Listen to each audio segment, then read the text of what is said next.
السلام علیکم عزیز طالب علموں، انیک احمد آپ کی خدمت میں حاضر ہے ایک نئے عنوان کے ساتھ بچوں کی ڈیولپمنٹ کے اوپر۔ اور آج ہم دیکھیں گے جو موضوع آج ہم نے سلیکٹ کیا ہے اپنے اس عنوان کے لیے، وہ ہے پیدائش اور پیدائش کے فوراً بعد جو زندگی ہے اس کے بارے میں، کہ زندگی جو ہے وہ چند ہی دنوں میں پیدائش کے بعد کس طرح سے واقع ہوتی ہے، یا کیا کیا باتیں جو ہیں وہ رونما ہوتی ہیں اس پیدائش کے ساتھ۔ آج کے لیکچر کا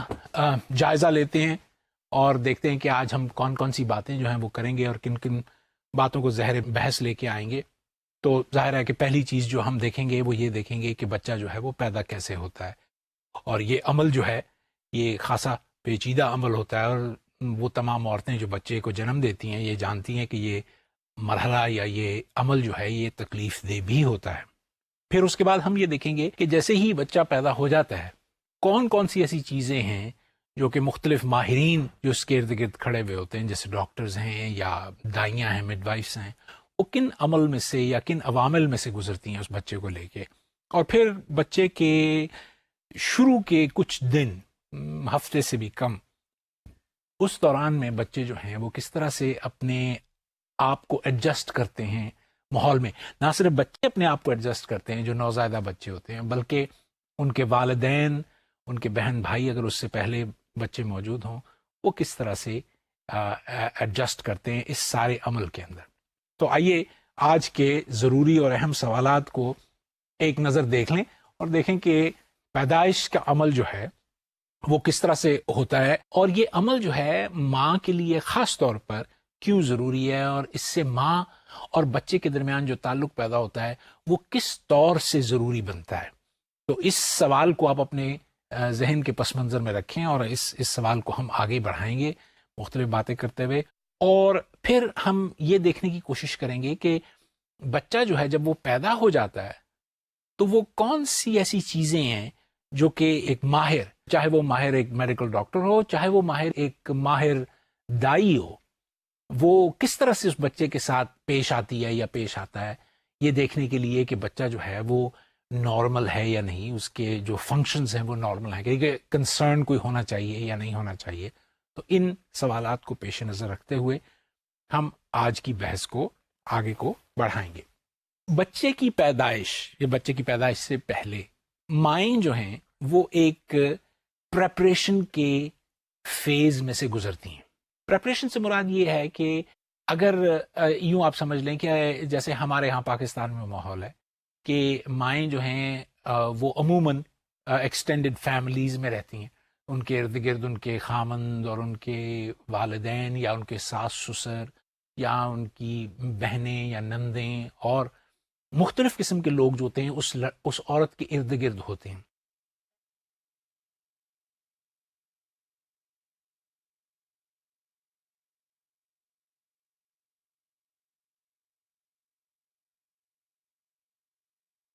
تو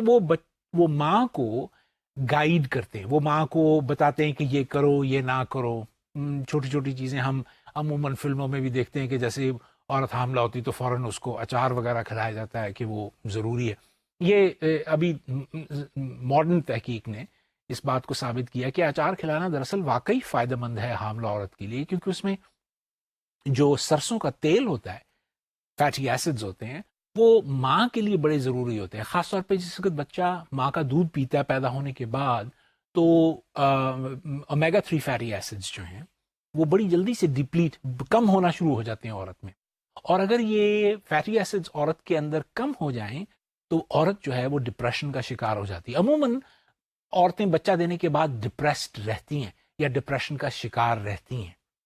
تو اس ڈپریشن کا شکار رہنے میں یا اس ڈپریشن کا شکار ہو جانے میں عورتیں جو ہیں وہ اپنی تکلیف، اس تکلیف کو کم کرنے کے لیے اگر یہ اچار کو کھاتی رہیں یا یہ فیٹی ایسڈز کو ریپلیس کری یا ریپلینش کرتی رہیں تو یہ تکلیف جو ہے وہ نہیں رہتی۔ یہ ایک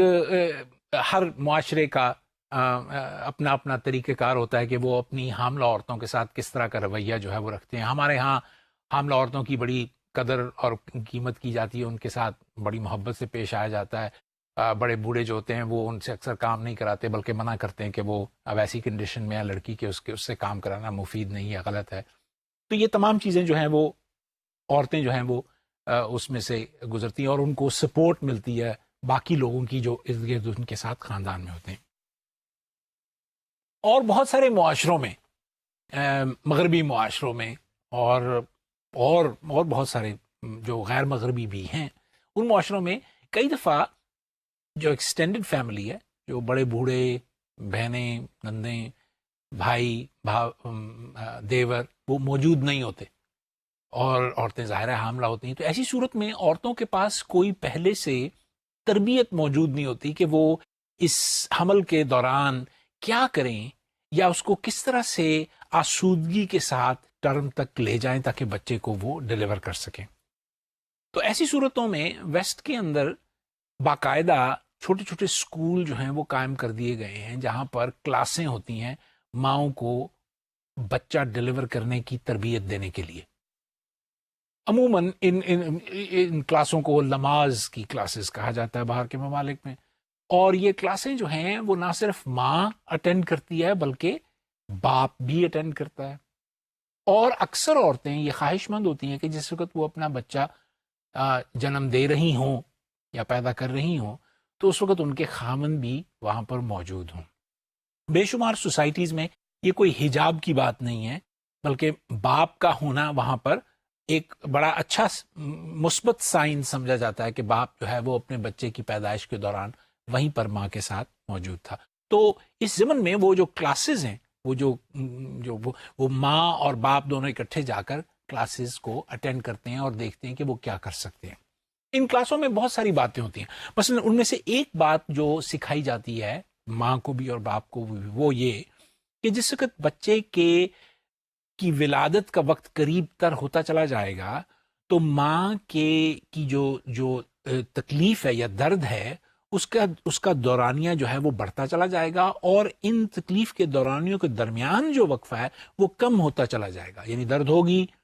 پھر تھوڑی دیر کے لیے آسودگی ہوگی، پھر درد ہوگی، تو وہ جو آسودگی کا پیریڈ ہے وہ کم ہوتا چلا جائے گا، درد کا پیریڈ بڑھتا چلا جائے گا، تا وقت ہے کہ عورت جو ہے وہ بچے کو ڈیلیور نہ کر دے. سو یہ ڈیلیوری کا عمل جو ہے یہ ایک پروسیس ہے جس کو عورت کو سکھایا جاتا ہے یا بتایا جاتا ہے کہ ایسا ہوگا. تو ایسے جب ہوگا تو کیا کرو گے؟ تو کرنے کو یہ سکھایا جاتا ہے کہ پہلی چیز تو یہ ہے کہ اپنے آپ کو ٹینس نہ کرو، اپنے آپ کو کوئی ایسی اینکشسنس کے ساتھ، کیونکہ یہ نارمل پروسیس ہے، پین تو ہوگی ظاہر ہے، یقیناً اس کا گزرنا پڑے گا، لیکن اس کے ساتھ ساتھ اس پین کو ریلیو کرنے کے لیے یا اس کو کم کرنے کے لیے بریدنگ ایکسرسائز، سانس لینے کی مشق جو ہے وہ کرائی جاتی ہے. اور آپ شاید یہ سن کے آپ کو یہ مذاق خیز بات لگے کہ نہ صرف عورتیں اس سانس لینے کی ایکسرسائز، وہ لمبے لمبے سانس کھینچتی ہیں اور ان کو باہر پھینکتی ہیں، ایکسیل کرتی ہیں اور انہیل کرتی ہیں، لمبے لمبے سانس لیتی ہیں، بلکہ ان کے میاں جو ان کے ساتھ بیٹھے ہوتے ہیں پیچھے، وہ بھی اس عمل میں لمبے سانس جو ہیں وہ لے رہے ہوتے ہیں، تاکہ کم از کم نفسیاتی طور پہ ماں کے لیے ایک سپورٹ موجود ہو کہ میں تمہارے پاس یہاں موجود ہوں، تم ایک مشکل میں سے گزر رہی ہو، اور ہم یہ بچہ جو ہے تم ہی نہیں بلکہ میں تمہارے ساتھ مل کے ایک ساتھ اس کی ولادت میں حصہ لے رہے ہیں. سو بے شمار بریدنگ ایکسرسائزز، ریلیکسیشن ایکسرسائزز عورتوں کو دی جاتی ہیں بچے کی پیدائش سے پہلے، تاکہ وہ تیار ہو اس چیز کے لیے. پھر والد کو یہ سمجھایا جاتا ہے کہ تم چونکہ ہسپتال میں یہ بچہ ہونا ہے، تم ان تمام ضروری اشیاء کی تیاری کر کے رکھو گھر کے اندر جن کی فوری ضرورت پڑے، تاکہ اگر عورت رات کے 2 بجے اٹھ کے کہے کہ مجھے لگتا ہے کہ ولادت جو ہے وہ عین دہانے پہ پہنچ گئی ہے اور بچہ جو ہے وہ ہونے والا ہے، تو تمہاری گاڑی میں تیل ہونا چاہیے، تمہارا ایک چھوٹا سا بیگ تیار ہو جس میں عورت کے لیے کپڑے، بچے کے لیے ڈائپرز اور یہ تمام چیزیں جو ہیں تیار ہوں، تھوڑی سی پاس کیش وغیرہ بھی ہو، پیسے بھی ہوں، تاکہ اگر ضرورت پڑے تو یہ تمام پریپریشن کی صورتیں ہیں جو کہ ماں اور جو باپ ہے وہ اس میں سے گزرتے ہیں، جو کہ ظاہر عموماً تنہا ہوتے ہیں، اور اگر ان کی اولاد پہلے سے موجود ہو فرض کیا جائے تو پھر کسی ڈے کیئر سینٹر کا یا کسی نینی کا انتظام کرنا پڑتا ہے کہ وہ اس بچے کا خیال کرے. سو یہ کلچرل ڈفرینسز ہیں، یہ ثقافتی اور معاشرتی فرق ہیں. ہمارے ہاں یہ سہولت موجود ہے کہ ظاہر ہے اگر بچی جو ہے وہ اپنے بچے کی ولادت کے لیے ہسپتال کو جا رہی ہے تو پیچھے رکھنے والے لوگ جو ہیں یا اس کا خیال رکھنے والے لوگ بے شمار ہیں. حتیٰ کہ کئی عورتیں اس عورت کے ساتھ جاتی ہیں تاکہ ہسپتال میں اس کو کسی قسم کی کوئی مشکل نہ ہو اور دقت نہ ہو اور وہ بچے اپنے نارملی جو ہیں وہ ڈیلیور کر سکے. اب جس وقت عورت بچہ ڈیلیور کرنے کے لیے کسی انسٹیٹیوشن ہسپتال میں یا کسی ایسے برتھنگ سینٹر میں جاتی ہے تو وہاں پر عموماً اسٹاف کی ایک لمبی فہرست ہوتی ہے جو کہ اس کی مدد کے لیے موجود ہوتے ہیں. کچھ صورتوں میں تو عورتیں مڈ وائفس یا دائیاں جو ہیں وہ گھر آتی ہیں, وہ گھر آ کے بچوں کو ڈیلیور کرتی ہیں. یہ ایک نارمل پروسیس ہے, قدرت کا عمل ہے, اور یہ ہر جاندار کے ساتھ, خاص طور پہ جو میمل ہے اس کے ساتھ ہوتا ہی ہے. تو یہ کوئی ایک بڑا کوئی اس میں کوئی جادو والی کوئی چیز نہیں ہے, کوئی میڈیکل پروفیشن کی. تو بچے تو ہوتے ہی ہیں, تو دائیاں جو ہیں وہ تجربے کے ساتھ ساتھ ایکسپرٹ ہو جاتی ہیں اور بڑی ماہر ہوتی ہیں اور بچوں کو جنم دینے میں اسسٹ کرتی ہیں. لیکن فرض بحال اگر آپ ہسپتال جاتے ہیں اور وہاں آپ بچے کی ولادت کے لیے تیاری کرتے ہیں تو وہاں پر بے شمار افراد جو ہیں وہ موجود ہوتے ہیں. کچھ ڈاکٹرز ہوتے ہیں, نرسیں ہوتی ہیں, اٹینڈنٹس ہوتے ہیں جو کہ اس عورت کی مدد کرتے ہیں اس بچے کی ولادت میں سے. ایک تو ایسا سٹاف ہوتا ہے جو کہ جس کا تعلق جو ہے میڈیکل فیلڈ کے ساتھ ہوتا ہے, یعنی اس کا تعلق جو ہوتا ہے وہ ان تمام اشیاء کے ساتھ, ان طور طریقوں کے ساتھ ہوتا ہے جن کی ڈیفینیشن جو ہے وہ میڈیکل پروفیشن نے کی ہوئی ہوتی ہے. لیکن اس کے ساتھ ساتھ کبھی کبھار ایسے لوگ بھی اس عورت کے ساتھ شامل ہو جاتے ہیں جو کہ جن کا تعلق میڈیکل فیلڈ سے نہیں ہوتا, لیکن وہ مددگار یا معاون ثابت ہوتے ہیں کہ جب بچے کی ولادت ہو جاتی ہے تو وہ بچے کی دیکھ بھال, اس کے کپڑے پہنانا, اس کو نئے کپڑے پہنانا, پرانے کپڑے اتارنا, ڈائپرز چینج کرنا, نیپیز بدلنا, ماں کا خیال کرنا, ماں کو مساج کرنا اور دیگر چیزوں میں سے گزرتے ہیں. تو وہ لوگ جو ہیں یہ اسسٹنٹس کا کام کرتے ہیں جو کہ کئی دفعہ ہسپتال میں رہتے ہیں اور کبھی کبھار ہسپتال کی بجائے وہ ان کے ساتھ گھر بھی چلے جاتے ہیں اور کچھ دیر کے لیے ماؤں کے ساتھ گھر میں رہتے ہیں تاکہ ان کو کسی قسم کی کوئی مشکل جو ہے وہ نہ ہو. ظاہر ہے ماں کے اندر اتنی طاقت نہیں رہتی بچہ دینے کے بعد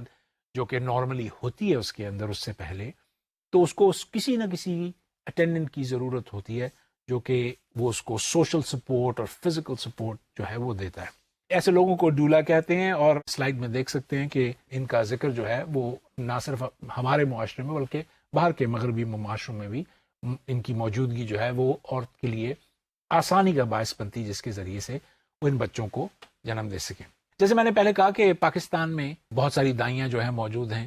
بچوں کی ولادت کے لیے, اور اب تو خیر جہاں جہاں شہر اور ہسپتال موجود ہیں وہاں پر ڈاکٹرز بھی موجود ہیں جو کہ آسان کر دیتے ہیں بچے کی ولادت کو بہت حد تک. لیکن اس کے ساتھ ساتھ یاد رکھنا چاہیے کہ بچے کی ولادت جو ہے وہ صرف ماں اور بچے کے درمیان نہیں بلکہ اس کا ایک سوشل نیٹ ورک ہے, اس کا ایک پورا سلسلہ ہے جو اس کے ارد گرد ہوتا ہے جو کہ اور رشتہ داروں کی صورت میں موجود ہوتا ہے جو کہ عورت کو اور بچے کو بہت سپورٹ دیتے ہیں تاکہ وہ نارملی گرو کر سکے. اب ہم دیکھتے ہیں کہ جس وقت ولادت ہوتی ہے بچے کی تو وہ کون کون سے عمل ہیں یا کون کون سی ایسی سٹیجز یا کون کون سے ایسے سٹیپس ہیں جن کے اندر سے گزر کے بچہ جو ہے عورت کے پیٹ میں سے خارج ہو کر اس دنیا میں آتا ہے. پہلی سٹیج جس وقت بچہ کی ولادت ہونے لگتی ہے اس سٹیج کو ڈائلیشن سٹیج کہتے ہیں. عورت کی شرمگاہ جو ہے وہ پھول جاتی, بڑی ہو جاتی ہے اور عموماً اس میں سے بچے کا سر جو ہے وہ نظر آنا شروع ہو جاتا ہے. اس ڈائلیشن یا اس پھیل جانے کی, شرمگاہ کے پھیل جانے کی نشانی جو ہے اس بات کو متعین کرتی ہے کہ بچہ جو ہے وہ کس سٹیج پہ ہے یا کس وقت ماں کے پیٹ سے جو ہے وہ نکل کر خارج ہو کے دنیا میں آئے گا. دوسرا عمل جو ہے وہ ظاہر ڈلیوری کا عمل ہے جس میں باقاعدہ بچہ جو ہے وہ عورت کے پیٹ میں سے خارج ہو کر اس دنیا میں آ جاتا ہے اور وہ برتھنگ کینال میں سے وہ جو پیدائش کی ایک ندی ہے اس میں سے نکلتا ہوا اس دنیا میں پہنچتا ہے. اور ظاہر ہے آخر میں جس وقت بچہ نکل آتا ہے سارے کا سارا باہر, تو آفٹر برتھ جو ہے کچھ چیزیں جو ہیں عورت کے پیٹ میں سے نکلتی ہیں. مثلاً ناڑو جو ہے وہ اس میں سے نکلتا ہے, پلیسنٹا جو ہے وہ نکلتا ہے, اس کو کلین کرتا ہے. کئی دفعہ یہ پلیسنٹا پورے کا پورا خارج ہو جاتا ہے اور عورت کو سہولت ہو جاتی ہے. اکثر اوقات یہ ہوتا ہے کہ پلیسنٹا جو ہے وہ پوری طرح خارج نہیں ہوتا اور عورت کو بعد میں بھی جب وہ پیشاب کی حاجت سے جاتی ہے یا کسی اور حاجت سے جائے تو وہ پلیسنٹا جو ہے نکلتا رہتا ہے کچھ دیر کے لیے. یہ پلیسنٹا یوزلی ڈیکینگ میٹر ہوتا ہے جو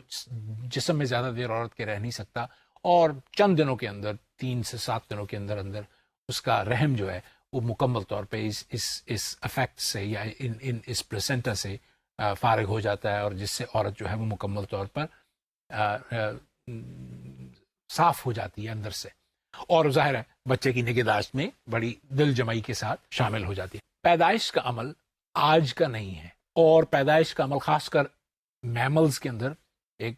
نارمل روٹین ہے جو کہ ہوتا رہا ہے، اور یہ قدرت کا ایک ایسا عمل ہے جو کہ جس کے بارے میں سب جانتے ہیں، اور عورتیں خاص طور پہ جنہوں نے بچے پیدا کیے ہیں جانتی ہیں کہ یہ ایک عمل نیچرل عمل ہے۔ لیکن ماڈرن میڈیسن کے اندر اب جو ہمارے پریزنٹ ماڈرن میڈیسن ہے، اس کے اندر خاص کر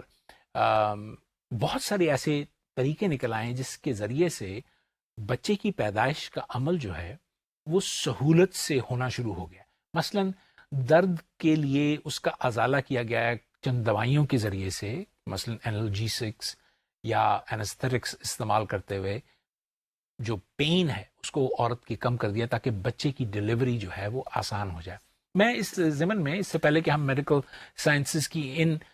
ڈرگز کے بارے میں، ان دوائیوں کے بارے میں جو کہ عورت کو دی جاتی ہیں بچے کے پیدائش کے وقت تاکہ اس کا حمل جو ہے آسانی سے نمودار ہو، میں پرانے زمانے کی بات کرتا ہوں۔ آج سے بہت سال پہلے، بلکہ کئی صدیاں پہلے، بے شمار لوگوں نے یہ سوچ کے رکھا تھا کہ عورت کو کسی طرح سے بہتر اسسٹنس جو ہے اس کو دینی چاہیے بچے کی پیدائش کے لیے۔ تو عورت کو اسسٹنس دینے کے لیے یہ دیکھنے میں آیا کہ اگر عورت جو ہے بچہ دیتے ہوئے پیروں کے بل بیٹھے تو بچے کی ڈیلیوری آسان ہوتی ہے، اور ماں کے اوپر اتنا زیادہ وزن نہیں ہوتا، اس کی پین بھی کم ہوتی ہے۔ نہ صرف یہ بلکہ بہت سارے معاشروں میں عورتیں جو ہیں وہ پانی کے اندر جا کے بچے کو دیتی ہیں، وہ اپنے آپ کو ایک پانی کے چبچے میں بیٹھا لیتی ہیں، ٹب میں بٹھا لیا اپنے آپ کو، اور اپنے آپ کو اپنا جسم جو ہے وہ امرس کر دیا پانی کے اندر، اور لیوک وارم پانی ہوتا ہے، نیم گرم پانی، اس کے اندر جب وہ ڈیلیوری دیتی ہیں تو عورتوں کو ایک تو فلوئڈ موجود ہوتا ہے، پانی موجود، مایا موجود ہوتی ہے،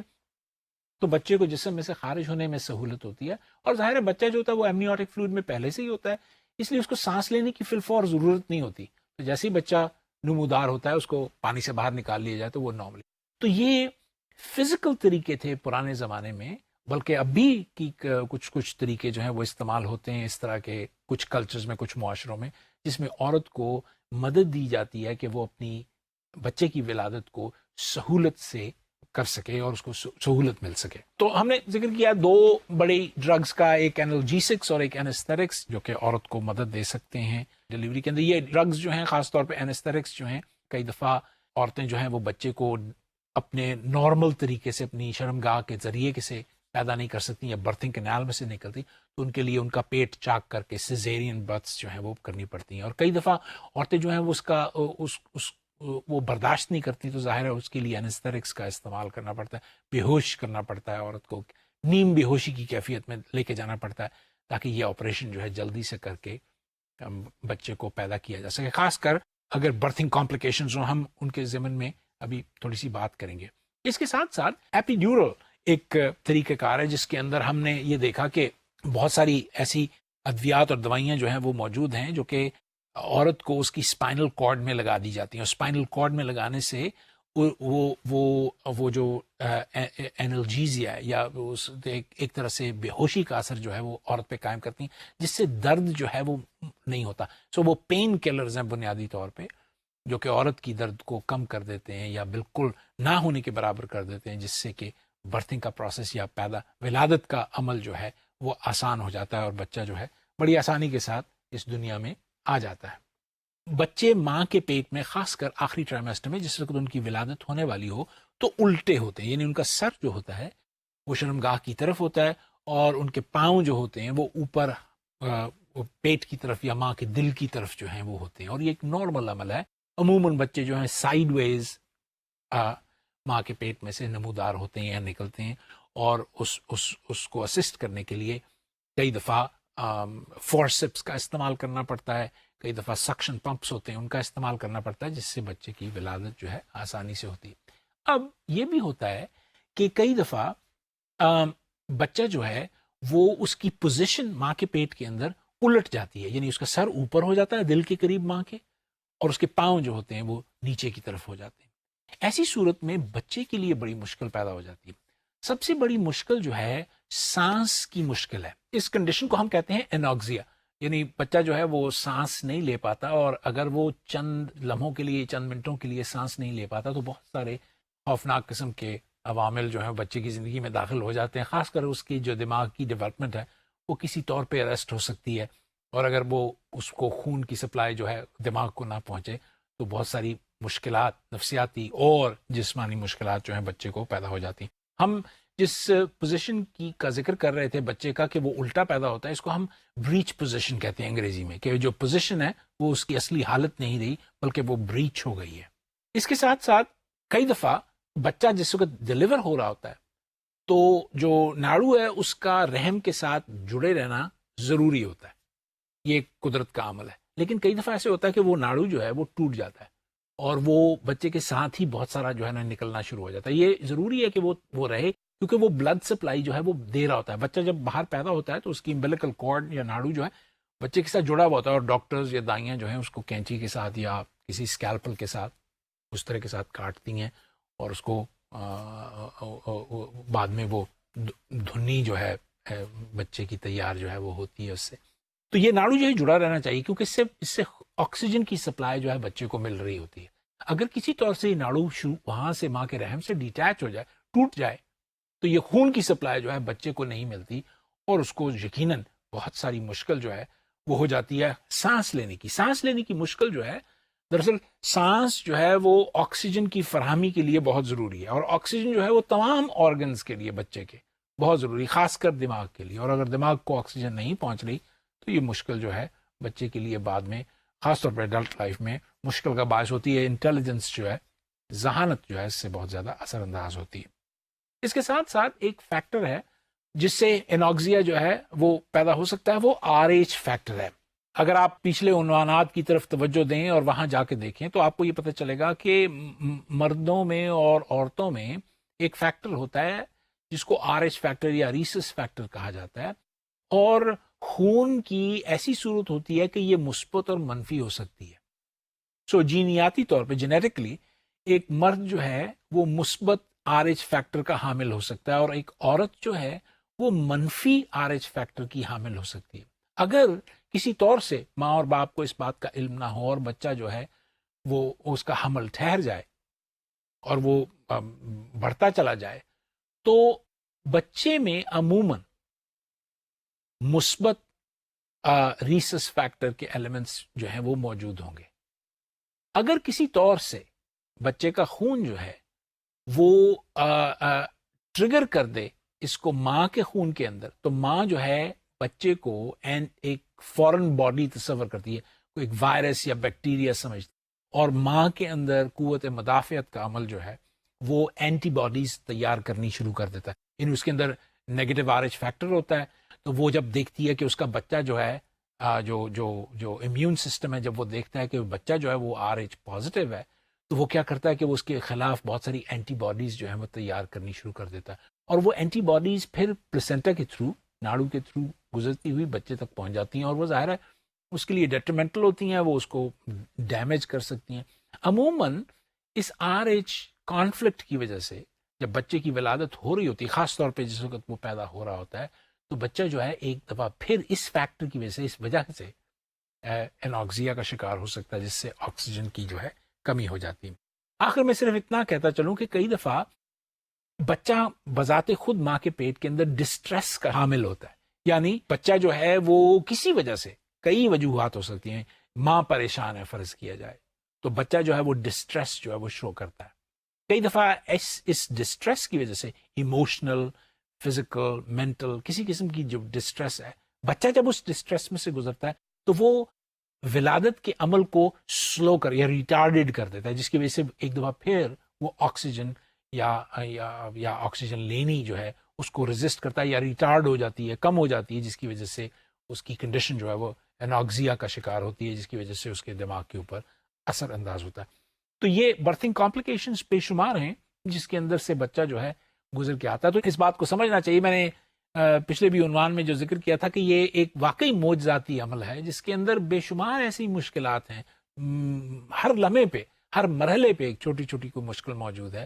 جس کو قدرت جو ہے وہ اپنے ایک بڑے خاص انداز سے اس کا حساب کرتی ہے اور بچوں کو وہ نارمل ولادت کے عمل میں سے گزارتی ہے. لیکن یہ دیکھنا چاہیے کہ اگر اس طرح کے فیکٹرز، عناصر جو ہیں وہ موجود رہیں تو بچہ جو ہے اس کے ضائع ہو جانے کا امکان رہتا ہے. تو اگر یہ عناصر یا عوامل جو بچے کی ولادت کے دوران کمپلیکیشن کا باعث بنے تو بچے کے ضائع ہو جانے کا امکان رہتا ہے. اور اسی وجہ سے مختلف معاشروں میں بچوں کی شرح اموات جو ہے وہ مختلف ہے. وہ تمام ممالک جہاں پہ بہت ساری میڈیکل سائنسز یا میڈیکل انسٹیٹیوشنز موجود ہیں وہاں پر بچوں کی موت جو ہے کم واقع ہوتی ہے. اور ان ممالک میں جہاں پر ایسی میڈیکل اٹینشن جو ہے موجود نہیں ہے یا نا تجربہ کار جو ہیں وہ لوگ ہیں موجود جو کہ ماؤں کو اسسٹ کرتے ہیں بچے کی ولادت کے لیے، یا اور دوسرے فیکٹرز ہیں، خوراک کا مسئلہ ہے یا غربت کا مسئلہ ہے یا پیدائش کے درمیان وقفے کا مسئلہ ہے. ان تمام مسائل کی وجہ سے بہت سارے بچے جو ہیں وہ ضائع ہو جاتے ہیں. اور بدقسمتی سے پاکستان بھی ان میں سے ایک ملک ہے جہاں پر ہمارے ہاں بچوں کی جو شرح اموات ہے وہ زیادہ ہے دوسرے ملکوں کی نسبت کو، کہ یہ اب کم ہو گئی ہے لیکن اس کے باوجود ہمارے ہاں جو نمبر ہے وہ کافی زیادہ ہے کمپیئر ٹو باقی جو ویسٹرن ملک ہیں ان کے ساتھ. لیکن یہ ممکن ہے کہ اس میں اور کمی واقع ہو جائے اور ہماری برتھنگ جو ہے وہ اچھی ہو سکے آئندہ آنے والے سالوں میں. اب جو اناکزیا یعنی سانس لینے کی مشکل جو بچے کو شروع میں ہوتی ہے جس وقت وہ پیدا ہی ہوتا ہے، تو اس کے لانگ ٹرم افیکٹس، اس کے دیر پا اثرات جو ہیں وہ کیا ہوتے ہیں یا کس طور سے ہوتے ہیں. تو یہ دیکھنے میں آیا ہے کہ جس وقت بچہ سانس نہ لے سکے پیدا ہونے کے بعد تو دماغ میں تو خیر یقیناً بہت زیادہ اثر اس کا ہوتا ہے. انجری ہوتی ہے غالباً اس عمل کے ساتھ کہ جو سیلز ہیں وہ بڑی جلدی سے ان میں موت واقع ہونی شروع ہو جاتی ہے. بہت سارے برین سیلز جو ہیں وہ ڈیمیج ہو جاتے ہیں، انجر ہو جاتے ہیں، مر جاتے ہیں. اور اگر کسی طور سے اناکزیا کی سٹیٹ میں بچہ رہے، بعد میں ریکور بھی کر جائے، تو برین کے اندر جو سیلز ہیں یا نیورونز ہیں وہ بعد میں بھی باوجود اس کے کہ بچہ سانس لے رہا ہے لیکن برین میں سیلز جو ہیں وہ ڈیتھ کا شکار رہتے ہیں اور مرتے چلے جاتے ہیں بڑی دیر تک. تو بہت سارے ماہرین جو کہ میڈیکل سائنسز سے تعلق رکھتے ہیں وہ کیا کرتے ہیں کہ بچے کو اور خاص طور اس کے دماغ کو باہر کی طرف سے ٹھنڈا کرنے کی کوشش کرتے ہیں اور اس کو ٹھنڈا کرتے ہیں تاکہ ٹھنڈا رکھنے کی وجہ سے وہ جو لیٹر سٹیج کی برین ڈیتھ ہے، سیل ڈیتھ ہے، اس کو کسی نہ کسی طرح سے کنٹرول کیا جا سکے تاکہ اس کے اثرات جو ہیں اس کی لانگ لائف کے اوپر، اس کی بعد کی زندگی کے اوپر جو ہے وہ نہ پڑے. اگر بچہ جو ہے وہ اناکزیا کا شکار ہوتا ہے اور سانس نہیں لے پاتا اور دیر تک کسی طور سے اس کے اندر یہ عمل جو ہے جاری رہتا ہے جس کی وجہ سے اس کا برین ڈیمیج ہوتا ہے، تو بہت سارے کوگنیٹو فنکشنز جو ہیں، وقوفی عمل جو ہیں وہ اثر انداز ہوتے ہیں. بچے کی ذہانت اثر انداز ہوتی ہے، بچے کی سمجھ میں فرق پڑتا ہے، بچے کے اندر جو سیکھنے کی صلاحیت ہے، آموزش کی صلاحیت ہے، اس پہ بہت برا اور گہرا اثر پڑتا ہے. بچے کے اندر زبان سیکھنے کی اہلیت جو ہے اس پہ برا اور مضر اثر پڑتا ہے. تو یہ تمام اثرات جو ہیں اناکزیا کی سٹیٹ سے پیدا ہوتے ہیں. اب ہم دیکھیں گے کہ بچہ کئی دفعہ ان کمپلیکیشنز کی وجہ سے، خاص کر اگر کمپلیکیشنز جو ہیں جن کا ابھی ہم نے ذکر کیا، تو ان کمپلیکیشنز کی وجہ سے کئی دفعہ وہ پری ٹرم پیدا ہوتا ہے، اپنے وقت سے پہلے پیدا ہو جاتا ہے. اگر وہ پری ٹرم پیدا ہو تو عموماً یہ دیکھنے میں آیا ہے کہ اس کا جو وزن ہے وہ نارمل ٹرم کے وزن سے کم ہوتا ہے، اور اس کے بارے میں ہم پہلے بھی ضمناً بات جو ہے وہ کر چکے ہیں. اب کئی دفعہ تو یہ وزن جو ہوتا ہے وہ جلدی سے بڑھ جاتا ہے اگر خاص طور پہ اسسٹنس جو ہے وہ موجود ہو، اور اس وزن کے بڑھنے کے ساتھ ساتھ بچہ جو ہے وہ اپنے آپ کو نارمل جو ہے وہ بنا لیتا ہے. لیکن کئی دفعہ ایسا ہوتا ہے کہ باوجود اس کے کہ ٹرم پوری ہوتی ہے، بچہ جو ہے وہ اپنے وقت سے اس کا ظہور ہوتا ہے اور اس کی ولادت ہوتی ہے، لیکن اس کا وزن جو ہوتا ہے وہ اس کے نارمل وزن سے کم ہوتا ہے. ان دونوں صورتوں میں خاص طور پہ وزن کے حساب سے بہت ساری مشکلات جو ہیں وہ بچے کو ہو جاتی ہیں. پری ٹرم بیبیز جو ظاہر ہے اپنے وزن سے کم ہوتے ہیں, نارمل وزن سے کم ہوتے ہیں, اور وہ بچے جو نارمل ٹرم تو پوری کرتے ہیں مگر ان کا وزن کم ہوتا ہے, جیسے 4 پاؤنڈ کے ہوئے یا 3.5 پاؤنڈ کے ہوئے, تو ایسی صورت میں بچے کو بہت ساری کمپلیکیشنز جو ہیں وہ ہو سکتی ہیں. اگر آپ اس سلائیڈ کی طرف توجہ دیں اور دیکھیں تو یہ آپ کو 3 بارز دکھائے گئے ہیں جس کے اندر برتھ ویٹس کا ذکر کیا گیا ہے. وہ بچے جن کا وزن 3.5 پاؤنڈ سے 5.5 پاؤنڈ کے درمیان ہے, وہ بچے جن کا وزن جو ہے وہ 2.2 پاؤنڈ سے تقریباً 3 پاؤنڈ کے درمیان ہے, اور وہ بچے جن کا وزن 2.2 پاؤنڈ سے یا 2 پاؤنڈ سے بھی کم ہے. تو آپ یہ دیکھ سکتے ہیں کہ ان تمام بچوں کے اندر جو مشکلات ہیں, مختلف قسم کی ڈیفیکلٹیز یا ڈسیبلٹیز ہیں, وہ جتنا ان کا وزن جو ہے کم ہوگا اس میں زیادہ ہوں گی. مثلا اگر آپ 3 سے 5 پاؤنڈ کے بچوں کو دیکھیں تو ان میں میجر اور مائنر ڈسیبلٹیز جو ہیں وہ کم ہیں. اگر آپ 2 سے 3 پاؤنڈ کے بچوں کو دیکھیں جو درمیان میں بار ہے, تو اس میں میجر اور مائنر ڈسیبلٹیز جو ہیں وہ کچھ زیادہ ہیں. اور یقیناً جب آپ 2 پاؤنڈ سے کم کے بچوں کو دیکھتے ہیں تو ان میں میجر اور مائنر ڈیفیکلٹیز جو ہیں وہ بہت زیادہ ہیں. تو ان تمام صورتوں میں جن کو آپ یہاں دیکھ رہے ہیں, ان کے اندر ڈیفیکلٹیز جو ہیں وہ بچے کے اندر پیدا ہو سکتی ہیں ان کے صرف ویٹ کی وجہ سے. تو کیا کیا جاتا ہے, یعنی جو ماہرین ہیں, خاص طور پہ جو میڈیکل سائنسز کے ماہرین ہیں, وہ کیا کرتے ہیں بچے کے ساتھ, خاص طور پہ اگر وہ بچہ جو ہے انڈر ویٹ ہو اور پری ٹرم ہو. ایسی صورت میں ماہرین جو ہیں وہ بچے کو ایک علیحدہ ماحول میں جو کہ ٹیمپریچر کنٹرولڈ ہوتا ہے اور ایٹماسفیرکلی کنٹرولڈ ہوتا ہے اس کے اندر رکھتے ہیں, اور کوشش یہ کرتے ہیں کہ اس کو وہ تمام سہولیات مہیا کریں جو کہ بالکل ممک کرتی ہیں ماں کے رحم کو. کوشش یہ کرتے ہیں, ظاہر ہے وہ تو نہیں ہو سکتا, بچہ جو ہے وہ تو ماں کے پیٹ سے تو خارج ہو چکا اور باہر آ چکا ہے, لیکن وہ یہ کوشش کرتے ہیں کہ جیسے ٹیمپریچر ان کا ریگولیٹڈ ہو, ان کے لیے ہوا جو ہے وہ بہت تازہ ترین ہو تاکہ ہوا کا وہ استعمال جو ہے وہ اچھا کر سکیں. ان کو کئی دفعہ تو وہ فیڈر ٹیوبز لگا دیتے ہیں تاکہ وہ ان کی خوراک جو ہے نالی کے ذریعے سے پیٹ کے اندر سیدھی چلی جائے, کیونکہ بچے ایسے جو ہیں, چھوٹے بچے جو ہیں وہ خود سے دودھ نہیں پی سکتے, ان میں اتنی طاقت نہیں ہوتی کہ وہ دودھ چوسنی سے دودھ کو پی سکیں. تو ان کو ٹیوبیں لگا کے ان کو انٹیوبیٹ کر کے تو وہ بچے کے اندر خوراک جو ہے وہ مہیا کی جاتی. پھر ظاہر ہے ریسپریٹرز موجود ہوتے ہیں جو کہ ان کو اگر سانس کی تکلیف ہے یا لنگز جو ہیں وہ پوری طرح سے ڈیولپ نہیں ہے تو ریسپریٹرز جو ہیں وہ پرووائڈ کیے جاتے ہیں تاکہ وہ سانس کو سہولت سے لے سکیں. اکثر بچے جو ہیں ان کو کوئی نہ کوئی مشکل جو ہے وہ ہوتی ہے اس عمر کے اندر, اور اس مشکل کو دور کرنے کے لیے وہ انٹروینس میڈیکیشنز جو ہیں وہ دیتے ہیں. مثلاً اگر کوئی بیماری لاحق رہی ہے ماں کو اور وہ بیماری جو ہے بچے میں بھی آ گئی ہے,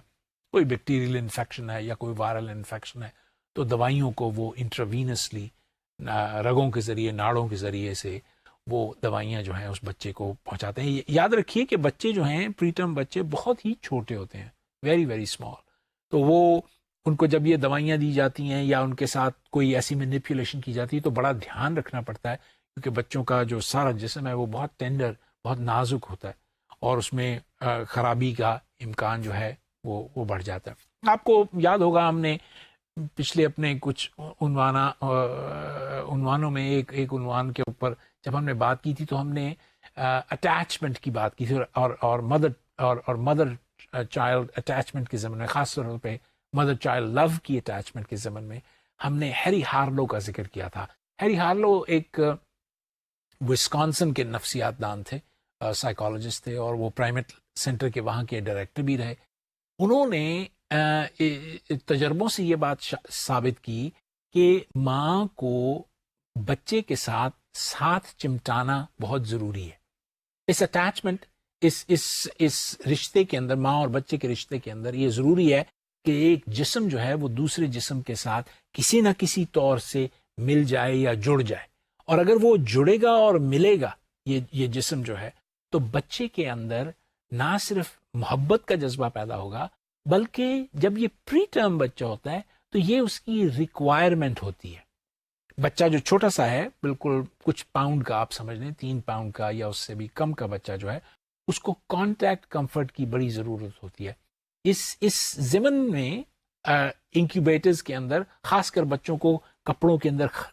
لپیٹا جاتا ہے تاکہ وہ کانٹیکٹ کو محسوس کریں. اور جو نرسز یا اٹینڈنٹس ہوتے ہیں وہ کئی دفعہ اپنے گرم ہاتھ کا لمس جو ہے وہ بچے کے اوپر رکھتے ہیں تاکہ وہ کانٹیکٹ کو محسوس کرے. اس کو عموماً کینگرو کیئر کہا جاتا ہے. آپ جانتے ہیں کہ کینگرو جو جانور ہے وہ اپنے بچے جب دیتا ہے تو وہ ایک تھیلی میں رکھتا ہے جو اس کے پیٹ کے ساتھ، خاص طور پہ جو مادہ ہے وہ اندر رکھتی ہے، اور اس کے بچے جو ہیں وہ بہت چھوٹے چھوٹے ہوتے ہیں. اگر آپ کبھی کینگرو کے پیدا ہوئے بچوں کو دیکھیں تو وہ پیناڈول کی گولی کے برابر ہوتے ہیں. تو وہ بچے جو ہیں وہ ماں کی پیٹ کی جھلی کے ساتھ چپکے ہوئے ہوتے ہیں، اور ماں کی پیٹ کی جھلی کی گرمائش جو ہے ان بچوں کو ملتی ہے، اور وہ اس میں پنپتے ہیں اور وہ محسوس کرتے ہیں کہ وہ بڑے مزے میں. اور جب ظاہر ہے وہ جب بڑے بھی ہو جاتے ہیں تو اس تھیلی کے اندر، اس جیب کے اندر ماں کی پیٹ کے ساتھ جو لگی ہوتی ہے اس میں سے اپنا سر نکال کے ادھر ادھر دیکھتے ہیں اور محسوس کرتے ہیں کہ وہ سپورٹڈ اور سیکیور ہے، کیونکہ ماں جو ہے ان کو ہر وقت سیکیورٹی جو ہے وہ فراہم کرتی رہتی ہے. اور جیسے جیسے وہ بچے جو ہیں وہ بڑے ہوتے ہیں تو پھر وہ آہستہ آہستہ اپنی ماں کو چھوڑتے ہیں. تو اسی طرح سے کانٹیکٹ کمفرٹ کی جو ضرورت ہے، جو لمس کو ٹچ کرنے کی ضرورت ہے، اس کی ضرورت اس لیے زیادہ ہے کہ اس سے نہ صرف اٹیچمنٹ بڑھتی ہے ماں اور بچے کے درمیان، بلکہ بچہ جو ہے وہ محبت کے جذبے کو سمجھ لیتا ہے. اور ظاہر ہے پری ٹرم بیبیز کے لیے یہ بہت ضروری ہے کہ کانٹیکٹ کمفرٹ جو ہے وہ حرارت یا حدت جو ہے وہ بھی پیش کرتی ہے بچے کو، تاکہ وہ نارمل فزیکل ڈیولپمنٹ میں سے گزر سکے. پری ٹرم بچوں کی ایک مشکل یہ ہے، خاص طور پہ اگر ایسا بچہ جو سمجھیں 6.5 ماہ یا 7 ماہ کے قریب یا 7.5 ماہ کے قریب اس کی ولادت ہو گئی اور وہ پری ٹرم ہے، اس میں ماں باپ کی ٹریننگ، یعنی ظاہر ہے وہ بچہ پری میچور ہے اور اس کو جب آپ گھر لائیں گے تو ماں باپ کو بہت ایکسیسولی اس کے اوپر کام کرنا پڑتا ہے اس کو نارملائز کرنے کے لیے، اس کی ڈیولپمنٹ کے لیے. اگر ماں باپ کو ان پری ٹرم بیبیز کی ٹریننگ مناسب طور پہ نہ ملے تو یقیناً ان کے زندہ رہنے کا امکان جو ہے وہ کم رہتا ہے یا کم ہو جاتا ہے. سو ماں باپ کو بہت زیادہ توجہ دینی پڑتی ہے، خاص کر ان بچوں کے ساتھ، کیونکہ یہ بچے فیڈر سے یا ماں کے دودھ سے دودھ نہیں پی سکتے، جس کی وجہ سے ان کو اسپیشل ٹیوبز لگانی پڑتی ہیں، اور ماں باپ کو یہ سیکھنا پڑتا ہے کہ بچوں کو کس طرح سے دودھ جو ہے وہ، بچوں کے دودھ کا ٹیمپریچر جو ہے وہ ریگولیٹ کرنا پڑتا ہے، بچوں کو دوائیاں وقت پہ دینی پڑتی ہیں. تو یہ بے شمار مشکلات ہیں جن کا سامنا ماں باپ کو کرنا پڑتا ہے. اور اکثر ماں باپ، پری ٹرم بیبیز کے ماں باپ جو ہیں وہ اسپیشل ٹریننگ لیتے ہیں ہسپتالوں میں جا کے، یہ دیکھنے کے لیے کہ ان کا بچہ جو ہے وہ کن کن چیزوں کی اس کی ڈیمانڈ ہے اور وہ ڈیمانڈس کو کس طرح سے پورا کر سکتے ہیں تاکہ بچہ جو ہے وہ نارملی ڈیولپ کر سکے. اگر آپ اچھی انٹرونشن کریں، اگر آپ ان کی دیکھ بھال جو ہے اچھی طور سے اچھے طریقے سے کریں تو ان کے اندر بعد کی زندگی میں بڑے مثبت کا نتیجہ نکلتا ہے. اگر آپ ایسے بچوں کی نگہداشت جو ہے وہ نہ کریں یا کم کریں تو پھر اس کے بعد کی زندگی میں جو نتائج ہوتے ہیں وہ بڑے برے ہوتے ہیں. تو اگر آپ اس سلائیڈ کی طرف دیکھیں تو اس کے اندر جو پیلے رنگ کے بارز ہیں، اگر آپ ان کی طرف توجہ دیں تو آپ کو یہ نظر آئے گا کہ وہ بچے جو کہ بہت ہی پری ٹرم تھے، خاص طور پر 100 اور 300 دنوں کے درمیان پیدا ہوئے تھے، اور ان کو زیادہ انٹرونشن، ان کی نگہداشت زیادہ نہیں کی گئی، تو جب وہ بڑے ہوئے تو آپ یہ دیکھ سکتے ہیں کہ اکثر تو ان میں سے بچے جو تھے وہ زندہ رہے ہی نہیں، اور جو کچھ تھوڑے سے بچ گئے تو ان کی ذہانت میں اتنا خاطر خواہ اضافہ نہیں ہوا.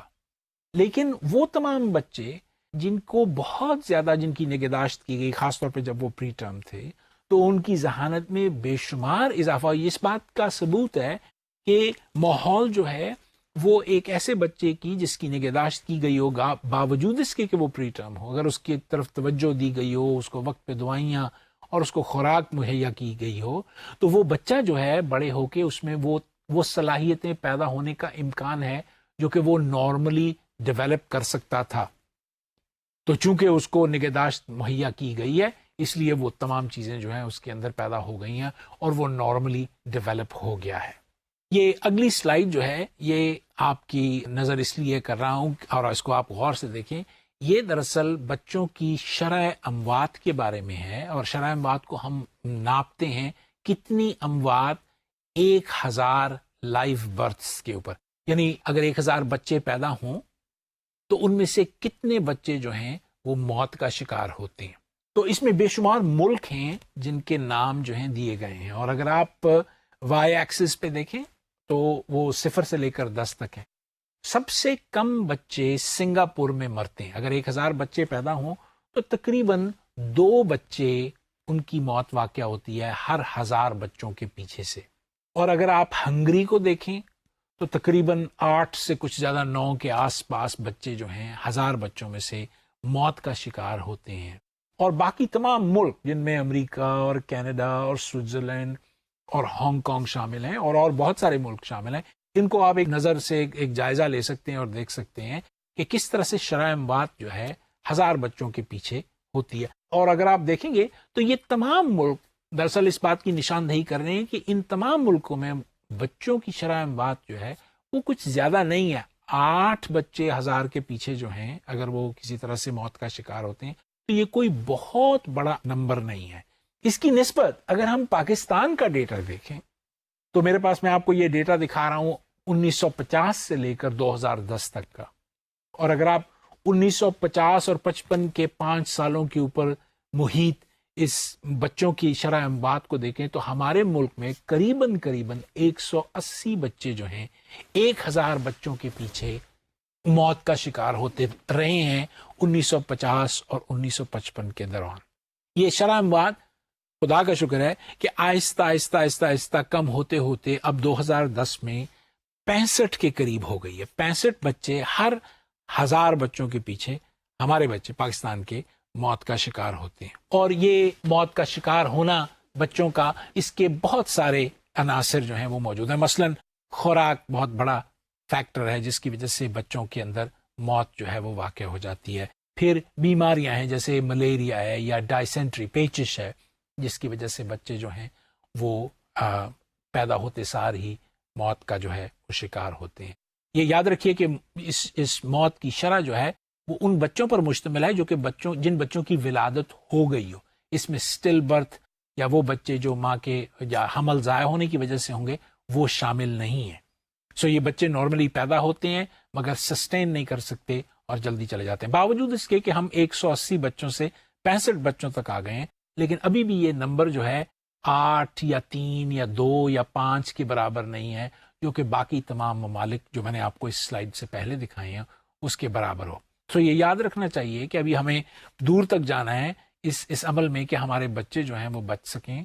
اور وہ ایک صحت مند معاشرہ جو ہے اس کی تشکیل کر سکیں جس کے اندر ہم سب لوگ ہنسی خوشی ایک دوسرے کے ساتھ خوش جو ہے وہ رہ سکیں۔ تو یہ ایک ضروری عمل ہے جس کو سمجھنا چاہیے۔ تو وہ تمام ایسے عناصر جیسے خوراک ہو گئی، جیسے بیماریاں ہو گئیں، جیسے ماؤں کی صحت ہو گئی، جیسے ایک حمل اور دوسرے حمل کے درمیان وقفہ ہو گیا، یا ایک بچے کی پیدائش اور دوسرے بچے کی پیدائش کے درمیان وقفہ ہے، یہ تمام چیزیں جو ہیں سمجھنی بہت ضروری ہیں۔ ان کو سمجھنا اور ان کو اپنے اختیار میں کرنا تو کسی حد تک معاشرے کا فرض بھی ہے اور خاندانوں کا فرض بھی ہے کہ وہ اس کو کسی طرح سے کنٹرول میں رکھیں۔ اس کے بعد یقیناً اگر کوئی ایسی ناگہانی موت کسی بچے کی واقع ہو جاتی ہے تو اس پہ تو خیر کسی کو قدرت نہیں ہے، اور یعنی وہ ڈیولپڈ کنٹریز میں بھی یہ اموات یا یہ موت جو ہے بچوں میں ہو ہی جاتی ہے۔ جس وقت بچہ پیدا ہوتا ہے تو پہلے 5 منٹ کے اندر عموماً میڈیکل پروفیشنلز جو ہیں، ڈاکٹرز جو ہیں، وہ بچے کو ایک ٹیسٹ سے گزارتے ہیں یہ دیکھنے کے لیے کہ بچہ جو ہے وہ نارمل ہے کہ نہیں۔ پرانے زمانے میں جو پرانی دائیاں ہوتی تھیں وہ عموماً بچے کو، یہ مجھے یاد ہے بچپن کے زمانے سے کہ وہ ہمارے گھر ایک دائی جب بچہ پیدا کرنے کے لیے، تو میں چھوٹا سا تھا اس زمانے میں، تو اس نے ہمیں کہا کہ ایک موم بتی لے کے آؤ۔ تو ہم موم بتی لائے، اس نے موم بتی جلائی اور اس نے اس بچے کی سامنے اس موم بتی کو، اندھیرا سا تھا کمرے میں، اس نے موم بتی کو آگے پیچھے چلایا یہ دیکھنے کے لیے کہ آیا بچہ جو ہے موم بتی کی روشنی کو فالو کرتا ہے یا نہیں۔ تو یہ میرے لیے بڑی فیسنیٹنگ بات تھی کہ یہ ایک ٹیسٹ ہے نارملسی کا کہ بچہ جو ہے اس کا ویژن جو ہے وہ درست ہے۔ اسی طرح ایک ٹیسٹ جو کہ 5 چیزوں پر مشتمل ہے بچوں کی نارمل ڈیولپمنٹ کے ضمن میں تیار کیا گیا۔ اس ٹیسٹ کو ایپگار ٹیسٹ کہتے ہیں، جس کے اندر پہلی چیز جو ہے جو ہے وہ ہے اپیئرنس۔ بچہ جو ہے اس کی باڈی اپیئرنس میں درست لگتی ہے کہ نہیں۔ مثلاً اس کی جنس ٹھیک ہے کہ نہیں ہے، اس کے اعضاء ٹھیک ہیں کہ نہیں ہے، اس کے شکل جو ہے وہ درست ہے کہ نہیں، اس میں کوئی کسی قسم کی کوئی ایسی فالج زدہ تو نہیں ہے، کوئی اس کی ہڈی تو نہیں ٹوٹی ہوئی یا ڈیفارمڈ ہڈی تو نہیں ہے، یہ اپیئرنس جو ہے. پھر فوراً ہی آپ اس کی نبض جو ہے اس کو میجر کر سکتے ہو. پی جو ہے وہ پلس کے لیے ڈاکٹرز جو ہیں فوراً بچے کی دل کی دھڑکن کو ناپنے کے لیے اس کی نبض چیک کرتے ہیں.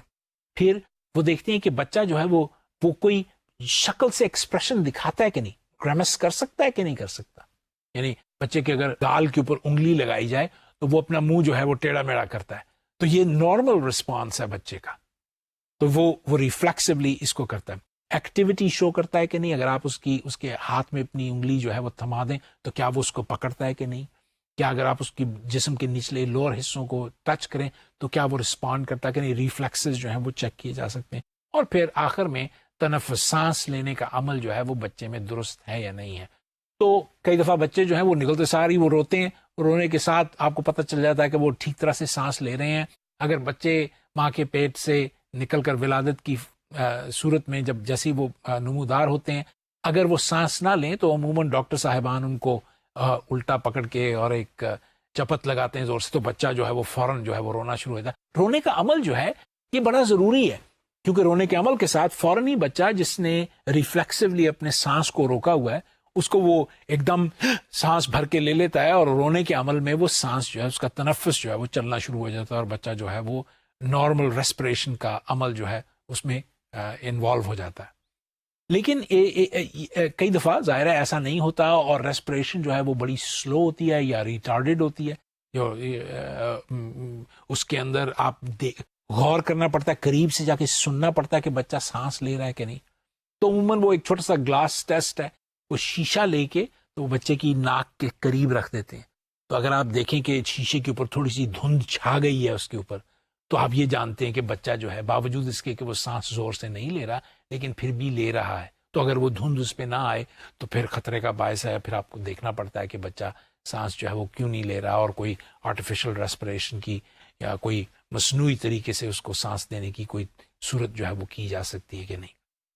جب یہ ٹیسٹ ہو جاتا ہے بچے کا اور بچہ اس ٹیسٹ میں سے پاس ہو جاتا ہے تو گھر والے سارے، ماں باپ بہن بھائی جو آس پاس ہوتے ہیں، وہ سب خوش ہو جاتے ہیں کہ بچہ جو ہے وہ بالکل نارمل ہے اور فرسٹ کلاس ہے، اور اس کو کوئی کسی قسم کی کوئی مشکل جو ہے وہ نہیں ہوئی ہوئی. اس میں سب سے پہلی چیز جو ہوتی ہے وہ یہ ہوتی ہے کہ ماں باپ، خاص کر اگر ان کا پہلا بچہ ہو تو وہ والدین پہلی دفعہ بنتے ہیں. اس سے پہلے تو وہ میاں بیوی ہوتے ہیں. تو جب بچہ آ جاتا ہے تو وہ ان کو پوری طرح سے سمجھ نہیں ہوتی کہ اس کے ساتھ کیا کرنا ہے، کیسے اس کے ساتھ اٹھنا بیٹھنا ہے، کیسے اس کے ساتھ سلوک کرنا ہے. اور تقریباً پہلے بچے کے ساتھ عموماً 6 ماہ لگتے ہیں، خاص کر والدین میں سے باپ کو، کہ وہ اپنے بچے کے ساتھ ایڈجسٹ کرے. مائیں جو ہیں وہ قدرے جلدی سے اپنے بچے کے ساتھ ایڈجسٹ کرتی ہیں، کیونکہ وہ اس کے قریب ہوتی ہیں، اس کو کمفرٹ پرووائڈ کرتی ہیں، کانٹیکٹ پرووائڈ کرتی ہیں، اس کے قربت میں رہتی ہیں، اس لیے وہ اس کو سپورٹ کرتی ہیں. لیکن باپ جو ہیں ان کو کچھ وقت لگتا ہے باپ کا رول اختیار کرنے میں، تو اس میں تھوڑی سی جو ہے وہ دیری لگ جاتی ہے. اچھا، عموماً اگر ماں باپ جو ہیں نوجوان ہیں اور ان کا پہلا بچہ ہے تو وہ بہت ساری رائے اور نصیحتیں جو ہیں دوسروں سے لیتے پھرتے ہیں. اپنے ماں باپ سے پوچھیں گے کہ بھئی کیا کرنا چاہیے، اس کو کیسے پالنا چاہیے. اکثر جو نئے ماں باپ ہوتے ہیں وہ جلدی گھبرا جاتے ہیں اگر بچے کو بخار چڑھا ہوا ہو. وہ سمجھتے ہیں کہ اس کو فوراً ڈاکٹر کے لے کے جانا چاہیے. ضرور لے کے جانا چاہیے، لیکن کئی دفعہ بچے کے چونکہ وہ ٹیمپریچر پوری طرح سے ریگولیٹ نہیں کر سکتا آسانی کے ساتھ، تو کئی دفعہ ٹیمپریچر ڈفرینسز ہوتے ہیں. عموماً دوسرے بچے کی باری یا تیسرے بچے کی باری ماں باپ جو ہوتے ہیں وہ زیادہ تجربہ کار ہو جاتے ہیں اور وہ جانتے ہیں کہ یہ ٹھیک ہو جائے گا ابھی تھوڑی دیر میں. تو یہ اس طرح کی تجربات جو ہیں وہ ہونے شروع ہوتے ہیں، اور ماں باپ کا ایک عمل جو ہے وہ شروع ہو جاتا ہے بچوں کے ساتھ. یہ بڑا اچھا خوبصورت تجربہ ہے، اور اس میں سے جو لوگ بھی گزرتے ہیں وہ جانتے ہیں کہ بچے جو ہیں وہ کس طرح سے اپنے بانڈ کو اپنے ماں باپ کے ساتھ اور ماں باپ اپنے بچے کے ساتھ کس طرح سے ملاتے ہیں. عموماً اگر ماں باپ کی اس زمن میں ایکسپیکٹیشنز جو ہیں وہ ریئلسٹک ہوں، وہ آپ یوں سمجھیں کہ اگر آپ یہ سوچتے ہیں کہ آپ جو ہیں وہ ریالٹی پہ، حقیقت پر مبنی بچے کے ساتھ اپنے ریلیشن شپس کو بنا رہے ہیں، کہ اگر وہ تکلیف میں ہے تو آپ اسے اٹھا کے پیار کر رہے ہیں اور اس کو سہلا رہے ہیں، اور اس کو اگر وہ گندا ہے تو اس کو کپڑے بدل رہے ہیں وغیرہ وغیرہ. اگر یہ نارمل چیزیں اگر آپ کر رہے ہیں تو آپ کا بانڈ جو ہے وہ بڑی جلدی جو ہے وہ بن جائے گا. لیکن اگر آپ ایگزیجریٹڈ، اگر آپ ان ریئلسٹکلی بچے کے ساتھ ریلیشن شپ بنا رہے ہیں، چاہے وہ بہت زیادہ الفت کا ریلیشن شپ بن جائے اور چاہے وہ بالکل بیگانوں جیسا ریلیشن شپ بن جائے، تو پھر وہ یعنی اگر بچہ جو ہے وہ رو رہا ہے اور جو ماں باپ ہیں وہ پرواہ ہی نہیں کر رہے اور کوئی یگانگت نہیں دکھا رہے، تو اس میں ماں باپ کا بانڈ جو ہے بچے کے ساتھ جو ہے وہ نہیں بن سکے گا. یا اوور کنسرنڈ ہے، ایگزیجریٹڈ ہیں اور ہر وقت کہہ رہے ہیں کہ بچے کو کچھ ہونا جائے، تو بار بار اس کے اوپر چڑھ کے دیکھ رہے ہیں کہ کچھ اس کو ہونا جائے، تو وہ بھی ایک خاص قسم کا ایک پیرانویا ہے جس کے اندر ماں باپ جو ہے. ایسی صورت میں بھی جو ماں باپ ہیں وہ مثبت ریلیشن شپ اپنے بچے کے ساتھ نہیں بنا سکتے اور مشکلات کا سامنا ہوتا ہے عموماً بچوں کے ساتھ ایسے کرنے کے لیے. اب نہ صرف بچے ماں باپ کے ساتھ اور ماں باپ بچوں کے ساتھ اپنا ریلیشن شپ بناتے ہیں اور یہ بانڈ تیار ہوتا ہے، اگر پہلے سے بچے موجود ہوں، اگر ان ماں باپ کے پہلے 2 بچے ہوں یا 3 بچے ہوں، تو وہ بھائی بہن اس نئے نووارد کے ساتھ ریلیشن شپ جو ہے وہ استوار کرتے ہیں. کبھی کبھار یہ ریلیشن شپ جو ہے وہ منفی بھی ہو جاتا ہے، اور اکثر دیکھنے میں آیا ہے کہ خاص طور پہ ان معاشروں میں جہاں پر بچے جو ہیں وہ نیوکلیئر فیملیز میں پیدا ہوتے ہیں، جہاں ماں اور باپ اور یا ان کے سبلنگز جو ہیں، وہاں پر عموماً جھگڑے کا عمل یا جھگڑے کا یا تنازع جو ہے وہ اکثر ہو جاتا ہے. جو بڑے بچے ہیں وہ نئے بچے کی آمد پہ آ کے یہ محسوس کرتے ہیں کہ شاید ان کو نگلیکٹ کر دیا جائے گا، ان کی طرف توجہ نہیں ہوگی، تو وہ زیادہ روحانسو بن جاتے ہیں اور توجہ لینے کے لیے روتے ہیں اور ماں باپ کی توجہ جو ہے وہ کرتے ہیں. ان کو اکثر سونے کی ڈیفیکلٹیز ہو جاتی ہیں کیونکہ ظاہر ہے توجہ چھوٹے کو مل رہی ہے تو وہ زیادہ دیر جاگتے ہیں تاکہ ماں باپ جو ہے انہیں توجہ دیں، یا وہ وڈرال کا شکار ہو جاتے ہیں، ماں باپ سے دور بھاگ جاتے ہیں اور کہتے ہیں ہم تمہاری محبت لیتے ہی نہیں. اس طرح کی مشکلات میں کئی دفعہ وہ زیادہ محبت لینا چاہتے ہیں، اس لیے چمٹے رہتے ہیں ماں باپ کے ساتھ کہ وہ دوسرے کو زیادہ توجہ جو ہے وہ نہ دیں. عموماً اگریسو بیہیویئرز، غسیل اور اینگری بیہیویئرز جو ہیں یہ بچوں میں پیدا ہو جاتے ہیں، بہن بھائیوں میں. لیکن باوجود قطع نظر اس کے عموماً یہ دیکھا گیا کہ کوآپریٹو سوسائٹیز جیسے پاکستان کی ہیں، ایکسٹینڈڈ فیملیز ہیں، یہاں پر سبلنگز کے ریلیشن شپ بچوں کے ساتھ عموماً اچھے ہوتے ہیں. وہ بچوں کو جلدی ایکسیپٹ کر لیتے ہیں، بلکہ بچوں کو اگر وہ ذرا سے بڑے ہوں، جیسے 5-6 سال کی بہن ہے یا 8-9 سال کا بھائی ہے، تو وہ اس کو چھوٹے بچے کو اٹھائے گود میں لیے پھرتے ہیں اور اس کی محبت میں مبتلا ہوتے ہیں اور پرائیڈ لیتے ہیں. تو آج کے اس عنوان کے زیر نظر جو ہم نے بحث کی ہے اور جو باتیں کی ہیں، اس میں ہم نے بچے کی ولادت کے بارے میں بات کیا اور اس کی زندگی کے شروع کے کچھ دنوں کے بارے میں بات کی ہے، اور اس کے ساتھ ساتھ ہم نے یہ بھی دیکھا ہے کہ ان تمام جسمانی اور میڈیکل فیکٹرز کے علاوہ بہت ضروری جو حصہ ہے وہ بچے کی ارلی سوشل بانڈنگ ہے، جو کہ اس کی ماں باپ کے ساتھ ہوتی ہے اور اس کے بہن بھائیوں کے ساتھ ہوتی ہے. ہم اس عنوان کو یہاں پر ختم کیے دیتے ہیں. انشاءاللہ ایک اور بچوں کی پرورش اور بچوں کی نشو و نما کے ضمن میں ایک اور عنوان کے ساتھ آپ کے سامنے پھر حاضر ہوں گے. تب تک کے لیے مجھے اجازت دیں. اللہ حافظ.